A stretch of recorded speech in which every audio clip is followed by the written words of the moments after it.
Umar va Usmonning sarguzashtlari. Aka, yuring, zo'r narsa ixtiro qildim. Nima ekan u? Qani ko'rsatchi? Yuring. Qarang, men sehrli sharbat tayyorlayapman. U juda ham ajoyib.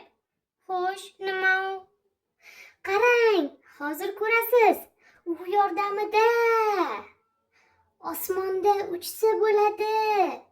Qush kabi uchasiz. Tushunyapsizmi? Uni ichganingizda osmonda uchasiz. Ana, tayyor ham bo'ldi. Hozir uni ichib ko'raman. Mazali. Ana, uchyapman. Nimalar deyapsan? Sen shunchaki sakrading. Voy, rostdan ham faqat sakrabman-ku. Ukam, sen shunchaki gazli sharbat tayyorlading, lekin bu ham ajoyib. Ha. Ajoyib.